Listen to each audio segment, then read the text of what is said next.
Hey friends, welcome to Biblical Parivartana. Once again, welcome to Daily Devotions. April 20కి చెందినటువంటి వాక్య భాగం ప్రసంగి 7వ అధ్యాయం. ప్రసంగి 7 లేకపోతే ప్రసంగి గ్రంథం అంతా కూడాను దాన్ని అర్థం చేసుకోవటం కష్టంగా ఉంటుంది. కాబట్టి శ్రద్ధ పెట్టి వినాలి, దాన్ని అర్థం చేసుకోవాలి. ఎదిగో నేను ఫాస్ట్‌గా చెబితే ఇప్పుడు దీనిలో ఉన్నటువంటి ఆలోచనే కొంచెం కష్టంగా ఉంటది. కాబట్టి ఇంకా నేను ఫాస్ట్‌గా చెప్తే దాన్ని అర్థం చేసుకోవటం మరీ కష్టంగా ఉంటదనమాట. కాబట్టి ఫాస్ట్‌గా చెప్పటం కాదు ముఖ్యమైనది. ఏంటి అంటే దాన్ని అర్థం చేసుకుంటున్నావా? ప్రసంగి గ్రంథాన్ని అర్థం చేసుకుంటున్నావా? ఏ విధంగా అర్థం చేసుకోవాలి? ఇప్పుడు కార్సన్ గారు చెప్పినటువంటిది ఇంగ్లీష్‌లో చదివితేనే చాలామందికి అర్థం కాదు. దాన్ని నేను అర్థం చేసుకొని మరలా తెలుగులోకి ట్రాన్స్‌లేట్ చేస్తే మరి అది తెలుగు వాళ్ళకి తెలిసినటువంటి వాళ్ళకి అర్థం కావాలనేటువంటి ఉద్దేశంతో చెప్తున్నాం. ఏదన్నా గానీ, ఏదన్నా సతమతం అయ్యి మనం దేవుని యొక్క వాక్యాన్ని అర్థం చేసుకోవాలని ఆశించాలి. మరీ ముఖ్యంగా ఎవరైతే సువార్త సేవ చెబుతారో చేస్తారో వాళ్ళు మరి దేవుని యొక్క వాక్యాన్ని అర్థం చేసుకోవాలి అని ఆహ్, ఏదో అంతకుముందు వచ్చిందన్నటువంటి రీతిగా అది సరిపోద్దిలే అనేటువంటి తీరులో పెడితే మనం డెవలప్ కాము. మనం ఎవరికైతే చెబుతున్నామో మన సంఘస్థులు కూడా డెవలప్ కారు. కాబట్టి శ్రద్ధతో విని మరి దీనికి తగినటువంటి ప్రశ్నలు వేయండి. తర్వాత అర్థం చేసుకునేటటువంటి రీతిగా అంటే థియలాజికల్‌గాను మరి ఆహ్, వాక్య వాక్యం వాక్యంలో ఉన్నటువంటి 66 బైబిల్‌లో ఉన్నటువంటి 66 గ్రంథాలు అవన్నీ కూడాను అవి ఏ విధంగా చెబుతున్నవి, దాని ఆలోచన తీరేంటి, మరి ప్రసంగి చెప్తున్న దానికి, బైబిల్ చెబుతున్న దానికి ఏంటి సంబంధం అని గ్రహించుకుని దాన్ని ప్రసంగి గ్రంథాన్ని అర్థం చేసుకునేటట్టుగా ఉండాలి. ఇక్కడ ఈ అధ్యాయాల్లో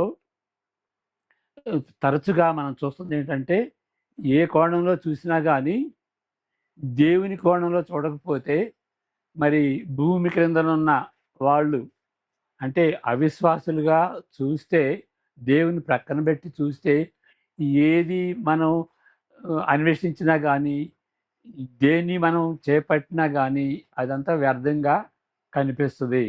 కానీ చివర్లో మనం చూసేదేంటంటే 11, 12 అధ్యాయాల్లో ఇది అంతటికి సారాంశం ఏంటంటే, అయ్యా నీకు అర్థమైనా కాకపోయినా గానీ నీ జీవితం వ్యర్థంగా ఉండకుండా ఉండాలి అంటే దేవునికి భయపడి ఆయన చెప్పినట్టుగా చేయండి. ఆయనకి విధేయత చూయించండి. ఆయన యెడల భయభక్తులు కలిగి ఉండండి.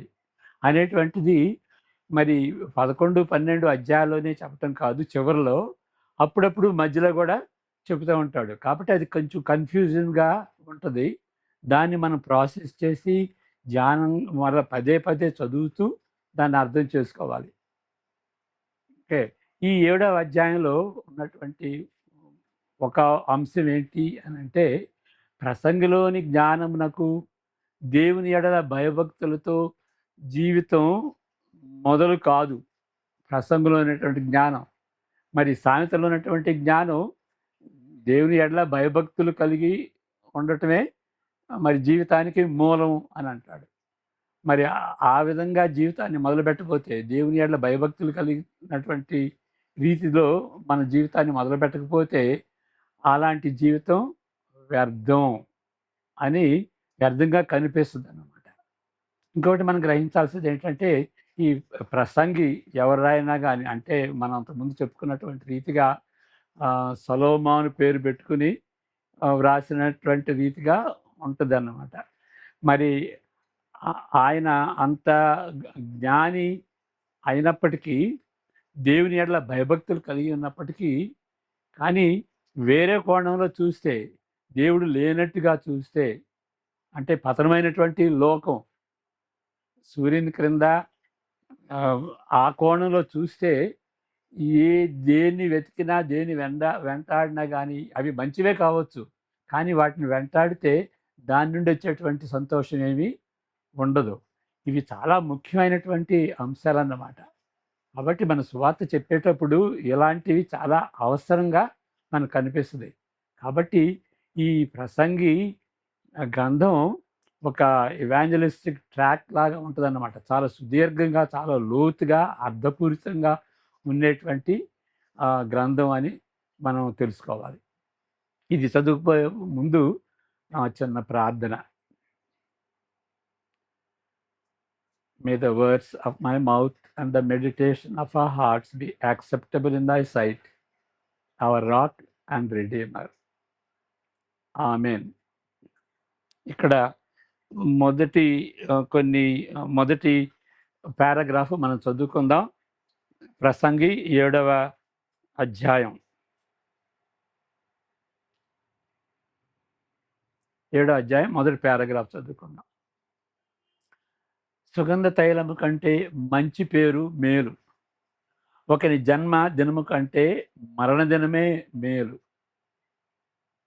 నెక్స్ట్, విందు జరుగుతున్న ఇంటికి పోవుట కంటే ప్రలాపించుతున్న వారి ఇంటికి పోవుట మేలు.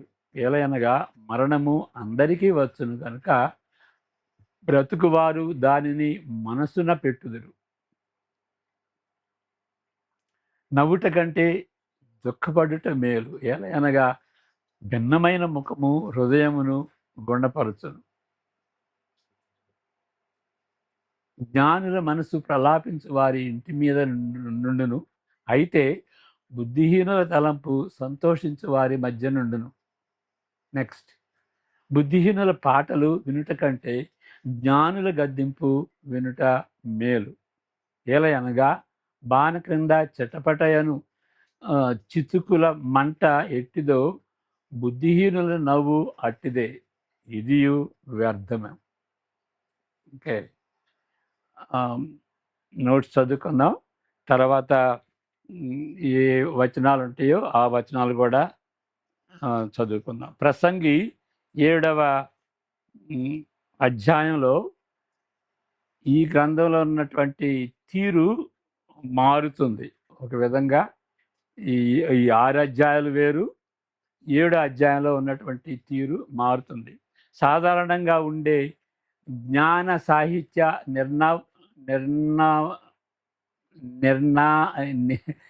నిర్మాణపు తీరును పొందుకుంటుంది. జ్ఞాన సాహిత్య తీరు అంటే సామెతలు, లేకపోతే యోబు గ్రంథం, అది సాంగ్ ఆఫ్ సాలమన్, అవి వాటన్నిటిని ఎక్లీసియాసిస్, వీటన్నిటిని జ్ఞాన సాహిత్యం అని అంటారు. దీనిలో ఏంటి అని అంటే క్లియర్గా ఉంటుంది. 2 మార్గాలు ఉంటాయి. ఆ 2 మార్గాలు, ఇది మంచి మార్గం, ఇది ఒకటి చెడ్డ మార్గం. కాబట్టి నువ్వు ఏ మార్గం చూజ్ చేసుకుంటావో ఆలోచించుకో అనేటువంటి రీతిగా, జ్ఞానాన్ని ఇచ్చేటువంటి రీతిగా ఉండేటువంటి సాహిత్యం అన్నమాట. కాబట్టి ఈ 7వ అధ్యాయం ఆ జ్ఞాన సాహిత్యానికి చెందినటువంటి రీతిగా ఇక్కడ ఉంటుంది. సామెతల పరంపర, ఇక్కడ సామెతలు ఉంటాయి. సామెతల పరంపర చాలా వరకు ఈ సామెతలు యెహోవా యెడల భయభక్తులు కలిగి ఉండుటయే జ్ఞానమునకు మూలము అని నమ్మవలసిన వైఖరిని అవలంబించవు. ఇక్కడ సామెతల్లో మనం ఏం చూస్తాం? యెహోవా యెడల భయభక్తులు కలిగి ఉండుటే జ్ఞానమునకు మూలం అని చెబుతాం. కానీ ఆ తీరులో ఇక్కడ ఉండదు. సామెతలు 9, 10 చదువుకుందాం.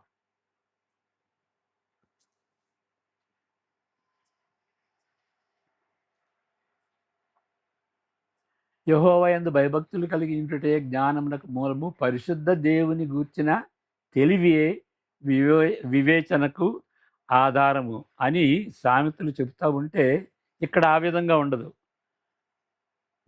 ఒక విధంగా ఈ సామెతలు అయితే ఉంటాయి, కానీ అక్కడ దేవుని యెడల భయభక్తులు కలిగి ఉండేటువంటి కలిగి లేకపోతే జ్ఞానం ఉండదు అన్నట్లుగా ఇక్కడ ఉండదు.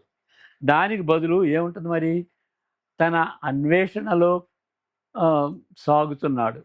ఇక్కడ ఏంటంటే ప్రతి విషయాల్లో, ప్రతి జీవితంలో ఉన్నటువంటి ప్రతి కోణంలో ఏంటి, దానిలో ఉన్నది ఏంటి అని అన్వేషిస్తున్నట్టు మనం చూస్తాం కదా ఈ ప్రసంగి. ఆ అన్వేషణలో కొనసాగుతూనే ఉన్నాడు. కానీ ఏ కోణంలో కొనసాగుతున్నాడంటే, క్రింద నుండి అన్వేషింపబడిందా అని వాటి అర్థమును వెదుకుతున్నాడు. మరి అప్పుడు ఆ దృక్పథంలో చూసినప్పటికీ అందరికీ తెలిసిన కామన్ సెన్స్‌ను బట్టి సామెతల సామెతలు నిరుత్సాహపరిచే యథార్థత కలిగి ఉన్నట్టుగానే భయభక్తులతో కూడిన విశ్వాసపు రుచి గాని, మేలు గాని ఇక్కడ కనిపించదు. అక్కడ 11 అంటే ఈ పెరుగు లాంటిది తోడేస్తాం కదా! అది 11 లాంటిది. ఆ 11లో ఉన్నటువంటిది ఆరోగ్యం ఉంటది, రుచి ఉంటది. కొంచెం పులుపుగా ఉంటే రుచి ఉంటది కదా! మరి ఇక్కడ యద్ యద్ ఇతను ఈ ప్రసంగి సామెతలు ఇక్కడ సామెతలో ఎట్లా ఉంటది అనంటే, ఆయన యథార్థంగా చెప్పినట్టుగా ఉంటది. అంటే కామన్ సెన్స్‌ని బట్టి యథార్థంగా చెప్పినట్టుగా ఉంటది. కానీ ఇక్కడ లోపం ఏంటి అంటే భయభక్తులతో, యెహోవా యెడల భయభక్తులతో చెప్పినట్టుగా ఈ జ్ఞానం ఉండదన్నమాట. అంటే కామన్ సెన్స్ జ్ఞానం ఉంటది గానీ, మరి యథార్థత అది యథార్థత ఉన్నప్పటికీ కామన్ సెన్స్‌తో చెప్పిందిగా ఉంటది గానీ, మరి దేవుని యెడల భయభక్తులు కలిగినటువంటి విశ్వాసం ఉండదు. విశ్వాసం ఉండదు. కాబట్టి మరి రుచికరంగా ఉండదు, మేలుకరంగా ఉండదు. కాబట్టి ఇక్కడ సామెతలు ఉండొచ్చు. కానీ కామన్ సెన్స్‌ను ఆధారం చేసుకున్నటువంటి ఆ జ్ఞానమే. అంతేగాని యెహోవా యెడల భయభక్తులతో కూడినటువంటి ఆ జ్ఞానం ఉండదు. యెహోవా యెడల యెహోవాను విశ్వసించినటువంటి ఆ రుచి ఇక్కడ కోల్పోతాం. ఇక్కడ మనం చదువుకున్నటువంటి రీతిగా మొదటి 6 సామెతలు నిరుత్సాహమును పురికొల్పేవిగా ఉంటున్నవి. ఏంటి ఏ విధంగా ఈ స్ట్రక్చర్ ఏ విధంగా ఉంటదంటే, రెండవ పంక్తిని చదువుటకు మొదటి పంక్తి ఏ విధంగా సిద్ధం చేయదు. ఇక్కడ మామూలుగా ప్యారలలిజం అంటారు కదా సామెతల్లో. మొదటి ఆహ్, మొదటి పంక్తి రెండవ పంక్తి ఏ విధంగా ఉంటదో, దానికి అనుకూలంగా ఉంటదో, దానికి విరుద్ధంగా ఉంటదో దాన్ని సిద్ధపరుచుద్దన్నమాట. కాబట్టి రెండవ పంక్తిని చదవటానికి మొదటి పంక్తి ఏ విధంగా కూడాను దాన్ని సిద్ధం చేయదు. ఒక్కసారే ఆహ్, కుందేలు కుందేలును మెడ మీద కొట్టినట్లుగా, అంటే కుందేలుని చంపేది ఒక విధం ఏంటంటే మెడ మీద కొడతారు. ఒక్కసారే అది చనిపోద్దన్నమాట. ఆహ్, అది ఆ విధంగా కొట్టినట్టుగా వెంటనే రెండవ లైను ఉంటది. ఉదాహరణకి, ఒకని జన్మ కంటే మరణ దినమే మేలు. ఓకే. ఒకని జన్మదినము కంటే మరణ దినమే మేలు. మరి ఫిలిప్పీ పత్రిక అట్లా ఉండదు కదా!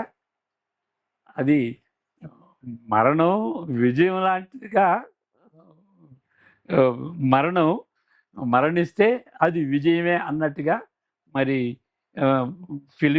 ఫిలిప్పీ పత్రిక 1:21లో పౌలు మరి ఆయన జైల్లో ఉండి మరణించబోతున్నాడేమో అనేటువంటి అనుమానంతో ఆయన వ్రాస్తున్నాడు. కానీ మరణమైనా కానీ నేను రెడీయే, మరణించుట మేలే అనుకున్నట్టుగా చెప్తాడు. కానీ ఇక్కడ వేరుగా ఉంటది. నిరుత్సాహకరంగా ఉంటది. జ మ మరణం మరణం మరణదినం మేలు. ఒక ఒక జన్మదినం కంటే మరణమే మేలు. ఫిలిప్పీ పత్రిక తీరులో ఇది ఉండదు. అంటే ఇక్కడ మరణాన్ని మేలుగా చేయటం గాదు. విజయంగా చేయటం గాదు. ఈ సామెత గురించి అత్యంత సానుకూల విషయము ఏదనగా ఆయన ఇక్కడ ఈ ఈ సామెతల్లో ఉన్నటువంటి ప్రకటన గ్రంథంలో ఈ సామెతల తీరు ఎట్లా ఉంటుంది అని అంటే, ఆయన వాస్తవికంగా మొహమాటం లేకుండా చెప్తున్నాడు. 2వ వచనములోని 2వ భాగము పేర్కొంటున్నట్లు మనమందరము మరణిస్తాం. ఇదొకటి ఇంకా డిస్కరేజింగ్ ఉంటుంది. మనందరం మరణిస్తాం. ఆ వెలుగులో మనము జీవించే ప్రయోజనము ఉంటుంది. అంటే మర మరణాన్ని మనం దృష్టిలో పెట్టుకుని మనం జీవించేటట్లయితే ఒక విధంగా ప్రయోజనకరంగా ఉంటుంది. ఆ ఉపయోగం ఉంటుంది.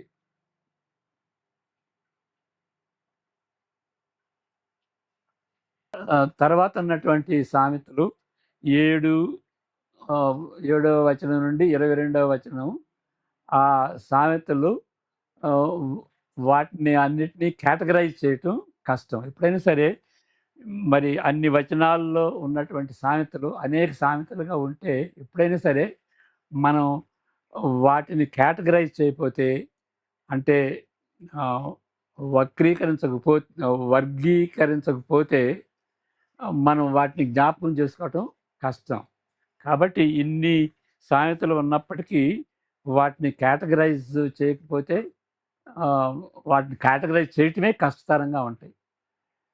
ఈ లోక పరిస్థితులను ఒక రకమైన ఆచరణాత్మకంగా అర్థం చేసుకున్నట్టుకు ప్రయత్నిస్తున్నట్లుగా ఉంటుంది. అంటే ఈ సామెతలు ఏదో థియరిటికల్గా కాదు, జీవితంలో ఆచరించేటువంటి రీతిగా వాటిని అర్థం చేసుకోవాలి. ఇది లౌకిక వ్యక్తి యొక్క ప్రయత్నం, అంతేగాని మరి విశ్వాసిగా చేస్తున్నటువంటి రీతిగా ఉండదు. కానీ విశ్వాసికి కూడా ఈ 8, 9 వచనాలు ఉపయోగకరంగా ఉంటాయి. చదువుకుందాం. 7వ అధ్యాయం 8, 9 వచనాలు. ప్రసంగి 7, 8, 9 వచనాలు. కార్యారంభము కంటే కార్యాంతము మేలు, అహంకారము గలవాని కంటే శాంతము గలవాడు శ్రేష్ఠుడు. ఆత్రపడి పడవద్దు, భక్తిహీనుల అంతరింద్రియములందు కోపము సుఖనివాసము చేయును. మరి కాబట్టి ఈ దినముల కంటే మునుపటి దినములు ఎలా క్షేమకరములు అని అడగవద్దు. ఇక్కడ అంతకుముందే బాగుంటాయండి, ఇప్పుడు ఈ దినాలంతా అధ్వానంగా ఉన్నాయి కాబట్టి అని ఎందుకని అవి ఎట్లా క్షేమకరంగా ఉంటాయి అని అలాంటి ప్రశ్నలు వేయవద్దు. 10వ వచనం.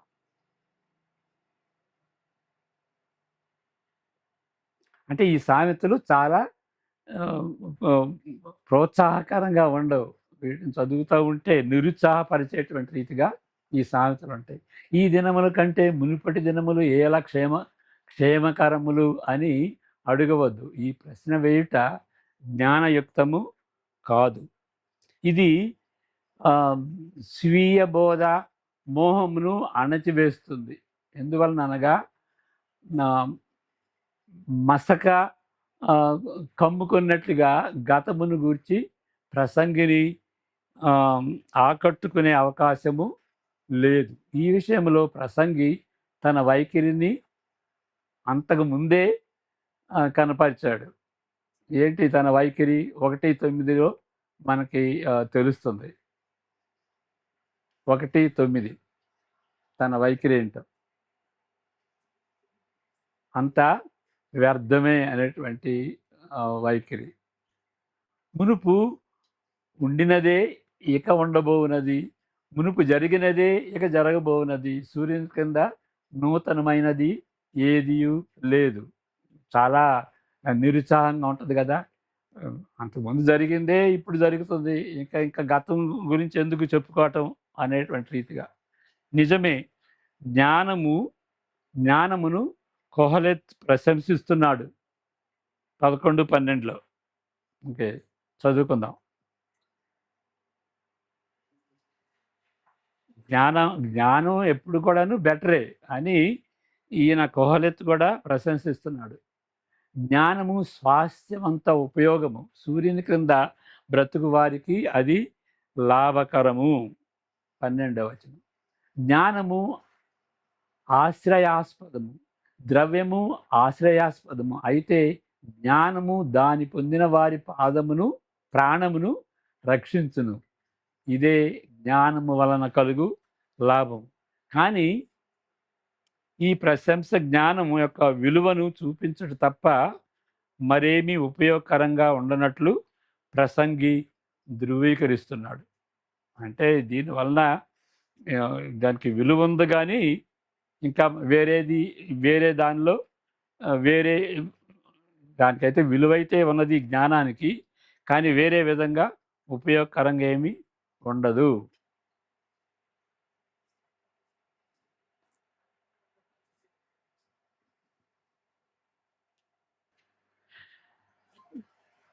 కానీ ఈ ప్రశంస జ్ఞానం యొక్క విలువను చూపించడు తప్ప మరేమీ ఉపయోగకరంగా ఉండదని చెబుతున్నాడు.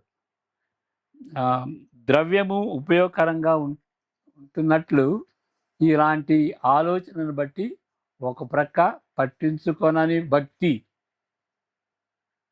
అంటే ఇలాంటి భక్తి ఎట్లాంటి భక్తి అంటే పట్టించుకోకపోయినటువంటి భక్తిలాగా ఉంటుంది. మరొక ప్రక్క అంతులేని విషాదంగా ఉంటుంది ఈ జ్ఞానం. అంతులేని విషాదం విషాదం. ఎఫ్ డెరెక్ కిద్నెర్ గారు చెప్పినట్లు అందరికీ తెలిసిన జ్ఞానమునకు ఉంటున్న రెండు కోణాలు ఉంటాయి. అంటే కామన్ సెన్స్ను బట్టి వచ్చేటువంటి జ్ఞానానికి రెండు కోణాలు ఉంటుంది. ఒకటి ఏంటంటే అనాగరికత, రెండవది స్వార్థం. ఈ విధంగా భావోద్రేకములు లేని నైతిక పిరికితనంతో అలంకరించబడినట్లు 18వ వచనం ఉంటుంది. 18వ వచనం చదువుకుందాం. భావోద్రేకములు లేని స్టాయిజం. స్టాయిజం అంటే ఇప్పుడు అంతకుముందు చెప్పాం. స్టాయిజం అంటే మరి బౌద్ధ మతంలో ఒక భాగంగా ఉంటుంది. ఫీలింగ్స్ వస్తాయి వెళతాయి. కాబట్టి మనం ఏ కష్టాలు నష్టాల్లో వెళ్ళినప్పటికీ దాని గురించి మనం బాధపడకూడదు. ఏదన్నా మంచిది జరిగితే దాని గురించి సంతోషపడకూడదు. ఇవన్నీ ఫీలింగ్స్ వస్తాయి వెళతాయి అనేటువంటి రీతిగా ఆ రీతిని స్టాయిజం అంటారు అన్నమాట. కాబట్టి భావోద్రేకాలు లేని స్టాయిజం నైతిక పిరికితనంతో అలంకరించబడినట్లు ఈ యొక్క 18వ అధ్యాయం వచనం ఉంటుంది. 18వ వచనం చదువుకుందాం. నీవు దీని పట్టుకొని ఉండుటయు దానిని చేయి విడువకుండుటయు మేలు. దేవుని యందు భయభక్తులు గలవాడు వీటన్నిటినీ కొనసాగించును. ఓకే. యెహోవా ఎడల భయభక్తులతో ఈ జ్ఞానము ప్రారంభం కాదని, ఇది కామన్ సెన్స్తో వచ్చేటువంటి జ్ఞానం. అంతేగాని యెహోవా ఎడల భయభక్తులతో వచ్చేటువంటి జ్ఞానం కాదని ఇక్కడ వివరించబడిన జ్ఞానములో ఈ కొరతయని చివరి వచనములు 23 నుండి 29 వరకు అవి ఒప్పుకుంటున్నవి. ఓకే. జ్ఞానము కలిగిన వ్యక్తిగా ఉండవలనని ప్రసంగి పట్టుదల కలిగి ఉన్నాడు. క్రింద నుండి అంటే సూర్యుని క్రింద నుండి ఎంచే అలాంటి జ్ఞానము జీవితం యొక్క అర్థమును గ్రహించలేదు. ఈ జ్ఞానం అయితే ఉంటుంది, కామన్ సెన్స్ జ్ఞానం అయితే ఉంటుంది, కానీ జీవితాన్ని అర్థం చేసుకోలేము. నిజమైన జ్ఞానం అయితే ఆయనకు అందదు. మరి అలాంటి కామన్ సెన్స్ జ్ఞానంతో నిజమైనటువంటి జ్ఞానాన్ని అందుకోలేరు. సృష్టి పతనం యొక్క నమూనా వైపు మరలా తిరిగితే తప్ప స్థిరమైన జవాబునొద్దకు రాలేడు. ఆ కామన్ సెన్స్తో కలిగినటువంటి ఆ జ్ఞానం మరి నిజమైనటువంటి జీవితంలో ఉండేటువంటి జ్ఞానాన్ని పొందుకోలేడు. మరి ఎప్పుడు పొందుకోగలడు అనంటే దేవుడు సృష్టించాడు, మరి మనుషులు పతనమయ్యారు అనేటువంటి ఆ ఆ ఆ పతనానికి, సృష్టికి అది తిరిగితే తప్ప, అది అర్థం చేసుకుంటే తప్ప మరి జీవితాన్ని అర్థం చేసుకోలేరు. మరలా చదువుతాను. సృష్టి పతనం యొక్క నమూనా వైపు మరలా తిరిగితే తప్ప స్థిరమైన జవాబు దొరకదు. అంటే నిజమైనటువంటి జ్ఞానం ఉండాలి అంటే బైబిల్లో చెప్పినటువంటి రీతిగా దేవుడు సృష్టించాడు, మానవులు పతనం అయ్యారు, అందువలన ప్రతిది కూడా వ్యర్థంగా కనిపిస్తుంది అని తెలుసుకోవటానికి మరి ఈ వచనాలు కూడా చదువుకుందాం. ఏంటి ఇక్కడ ఈ వచనాలను బట్టి మనం చెప్పేది ఏంటంటే, కామన్ సెన్స్తో వచ్చేటువంటి జ్ఞానానికి, దేవుని ఎడల, యెహోవా ఎడల భయభక్తులతో వచ్చేటువంటి జ్ఞానానికి భేదం ఉన్నది. కామన్ సెన్స్తో వచ్చేటువంటి జ్ఞానంలో ఉన్నటువంటి కొరత ఇది. దేవుని ఎడల భయభక్తులు ఉండవు అని చదువుకుందాం, దాంతో ముగించుకుందాం. 23 నుండి 29 వచనాలు.